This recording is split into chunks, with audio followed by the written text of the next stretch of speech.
This is the Horse Radio Network. This is episode 823 of Horse Tip Daily. A different horse tip, a different equine topic, a different equestrian expert every day. Horse Tip Daily brings the world of equine knowledge to you, one day at a time.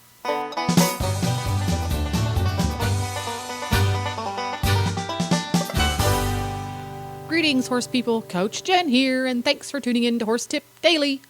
Today's tip is an excerpt from the Driving Radio Show.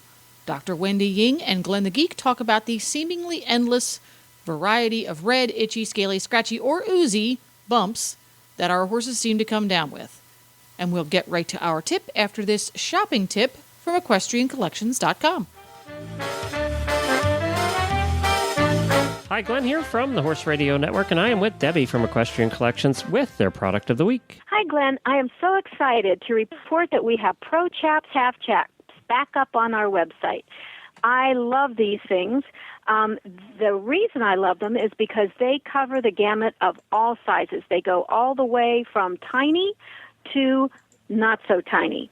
And when you put them on, they look like tall boots. And the reason for that is they have a neoprene stretch panel in there. You don't see it from the outside, but it's not too tight. It's the perfect tightness to keep you feeling very secure and looks very good. They are expensive, but they are so worth it. And if you're a hard-to-fit rider for half chaps, these are definitely the ones to look at. The leather is very easy to keep. It's a waterproof leather. I have both colors because, you know, you got to have the brown ones for the brown outfits. And you can't clash. Everything else. But I just take, I can clean them with any kind of regular saddle cleaner, or you can just wipe them off. These things are fabulous. I totally recommend them and have for years. That's the Pro Chaps Fit Half Chaps. You can find them at EquestrianCollections.com.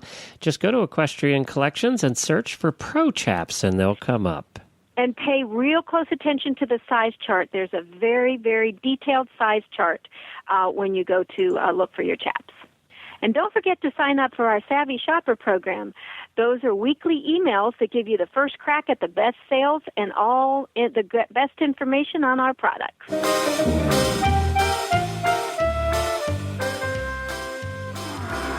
Gong.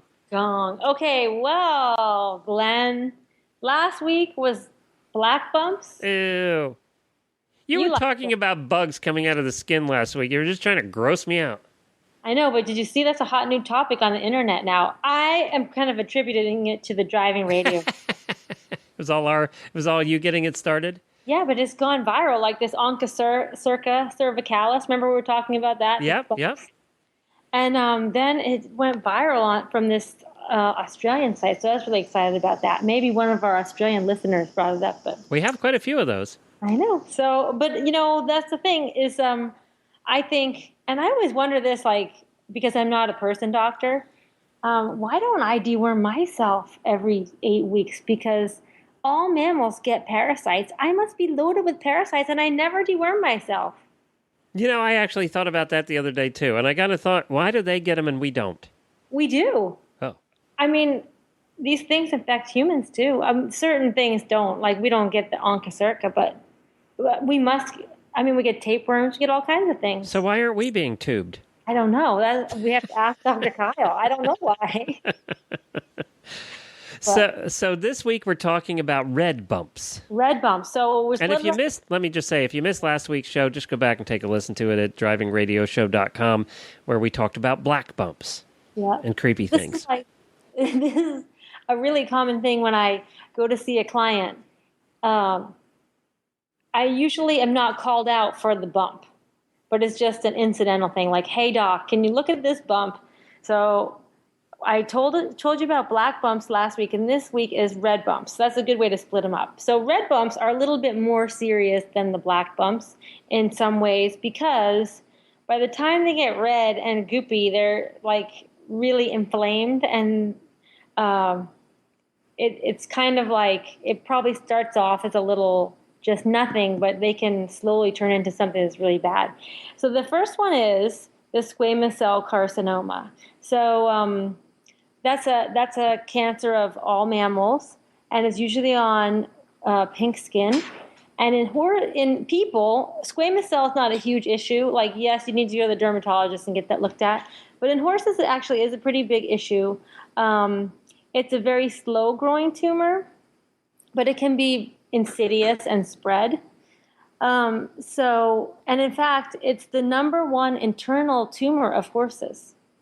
And when it becomes internal, that's because it's spread. It starts on the skin and is spread through the lymph channels to the inside. And once it goes inside, there's not much you can do about that.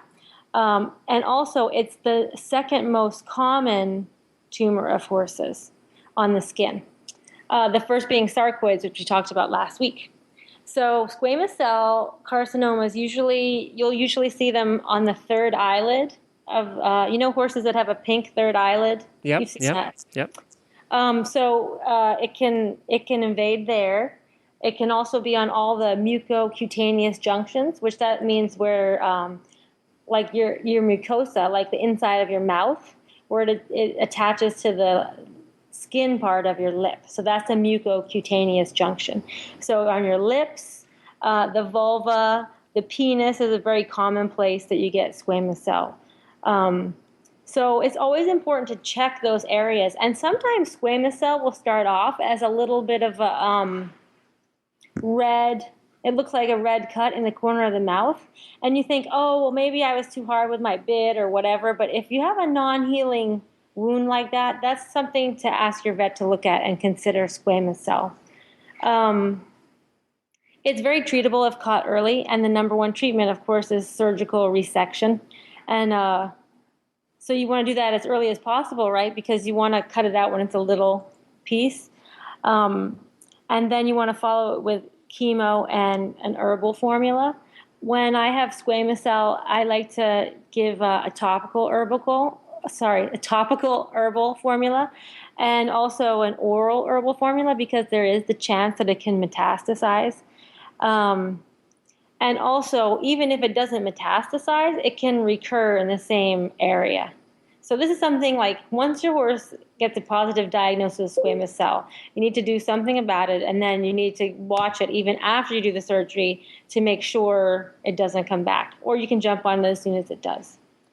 And also, Glenn, there's something that's very interesting and a little bit gross about squamous cell, which I think you'll like. Do you know what schmegma is? No. You don't? That's because you make Jennifer do all the work at the barn. Okay. Schmegma is a mixture of dirt and skin cells that gets on the penis. And when we say we're cleaning the sheath, you're cleaning. Oh, see, I don't do sheath cleaning, so Yeah. that's far. That's Probably why. A lot of guys don't feel that. But the schmegma, like I said, it's just dead skin cells and body oil and dirt.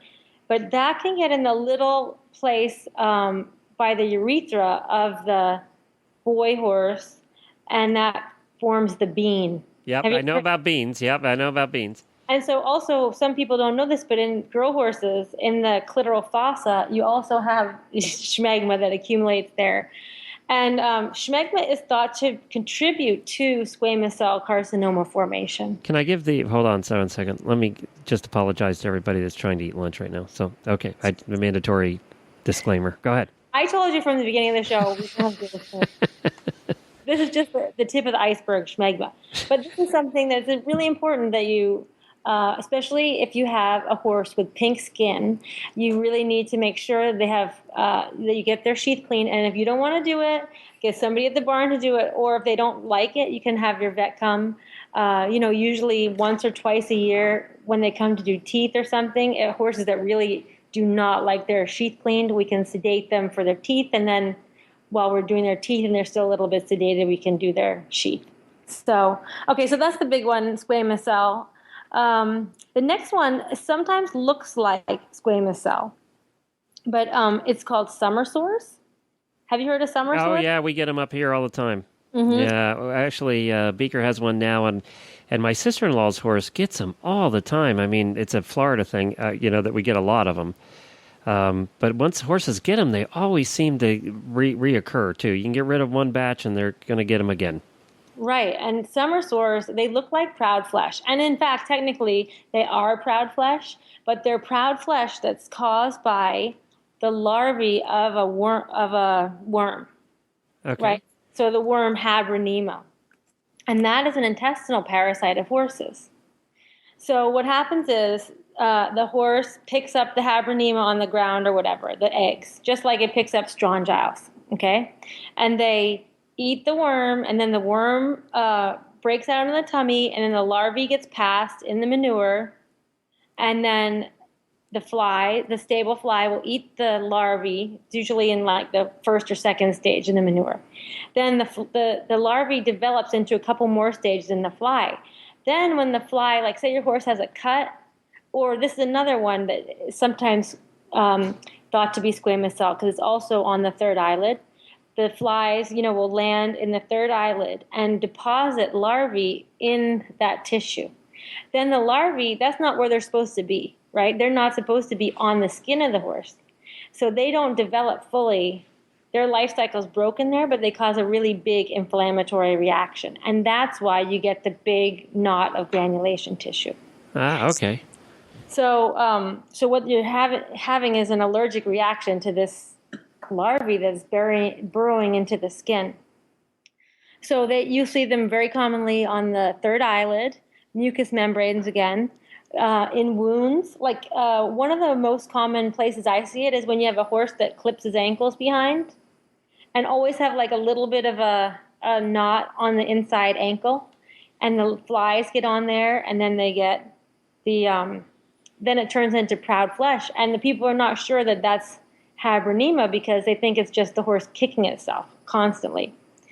So one of the things is we're seeing a lot more summer sores lately in the last few years. And some of the common thoughts for this is because many people have gone to a strategic deworming process. About like 15 years ago, there was ivermectin resistance in cattle and goats. And so people always said, oh, well, that just makes sense that we're going to start to have resistance of these strongyles in horses. So people were getting the manure tested and going with fecal egg counts. So not deworming as much. However, there are a lot of other things that you don't always see on fecal egg counts, like Habronema eggs are very hard to see in the fecal egg count, especially because a lot of times they come out as larvae. So they might, you're not going to see that in your fecal egg count.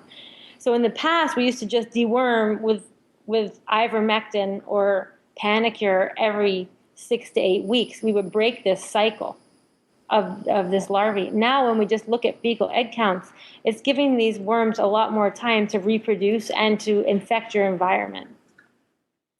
So the number one strategy, obviously, here is to deworm, and to deworm frequently. And in Florida, the life cycle of this parasite is very short. It can be, like a month.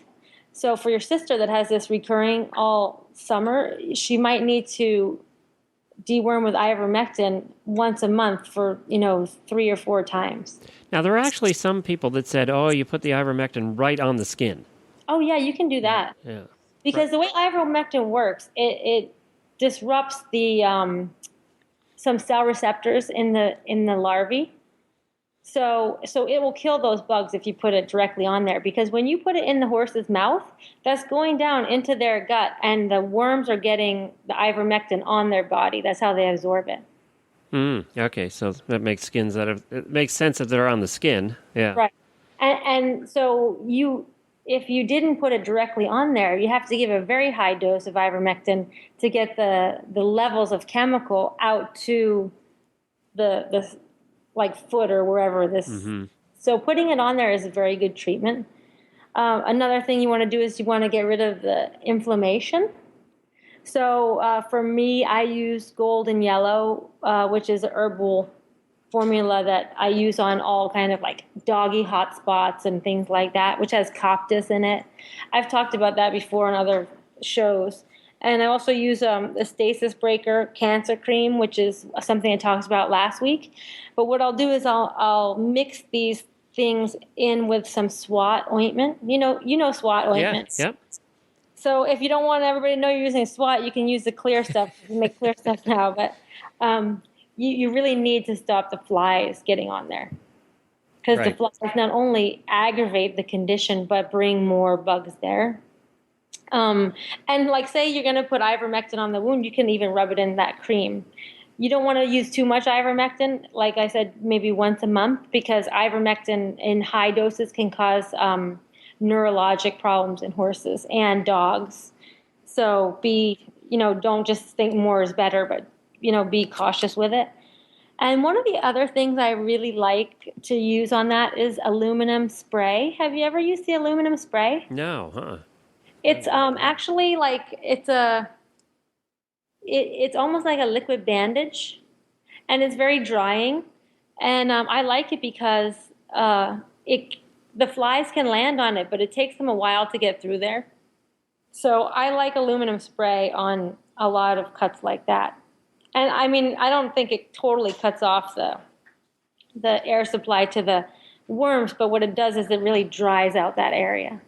So I use that a lot when I'm at the shows for a last minute thing. If somebody, gets a little minor or something, you don't want to go in the show with like a big cut on their leg or whatever, especially when you have a tiny little thing on a white horse that's bleeding. It always looks like disaster. So you spray on a little alu spray, and it helps to stop the bleeding, and then it also doesn't look as horrible. And we know now that, even some Olympians have had trouble with tiny little cuts, getting kicked out of competing because of a tiny little cut. Exactly, they needed the aloe spray. Okay, so the next red bump you're going to see, it's going to look just like summer sores, which is proud flesh. So we talked a little bit about that before. That basically summer sores are a form of proud flesh, but when you have proud flesh that's not caused by the summer sores, this usually occurs where you have a cut, and it gets much worse below the elbow and below the stifle, because there's not a lot of skin there, so it's hard to close wounds, when you get those kind of things. And also there's a lot of movement. And horses produce proud flesh for a very good reason. Horses are huge, and they get big gashes. Horses are always cutting themselves on everything. And you think, oh my God, that, you'll see a horse with a huge wound, and, 2 weeks later, it'll be all contracted and grown in. That's because they have a good mechanism to fill in areas of muscle tears with proud flesh. Unfortunately, that can go out of control. Also, proud flesh gets much worse when flies are biting them, and it gets inflamed because they get a little bit of an infection on there, and then their body starts to produce too much proud flesh. So the best treatment for proud flesh is, cut off as much as you can down to the level of the skin, because it's a problem when it grows above the skin, right? So when the proud flesh fills in above the level of the skin's never going to be able to close over, right? Those epithelial cells are not going to be able to come back and touch. So you have to cut that off, and you have to try to stop the proud flesh from coming.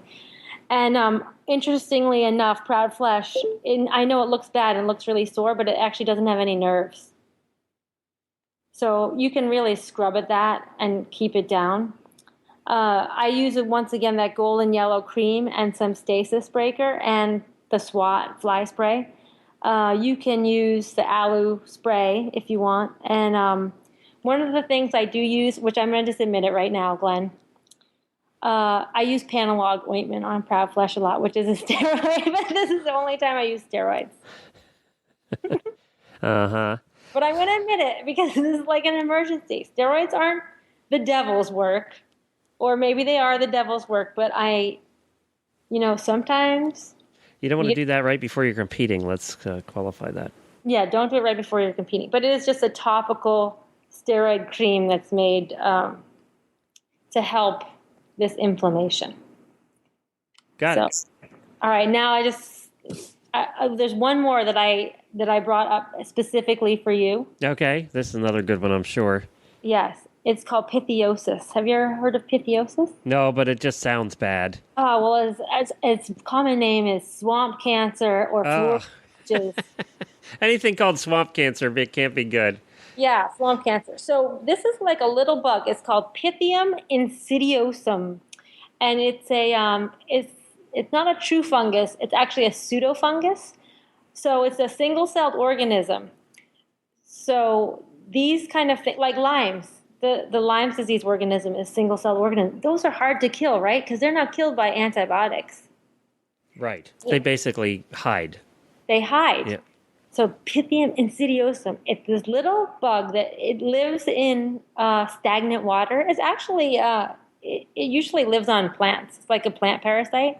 But if you have a horse that likes to hang around water, maybe has a little cut on its leg, or horses that just hang around in water the ones that like to go in the water and just hang out, they can get you'll see a little red bump on their chest or on their leg, and it's called insidiosum because all of a sudden this thing will spread, turn into a giant abscess, and then tons of pus will come out.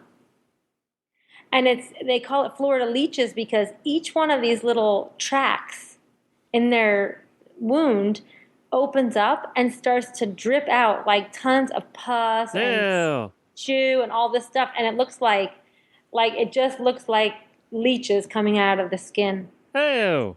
I know. And also, this is also a disease of dogs. They sometimes get it internally because, dogs love pond water or whatever.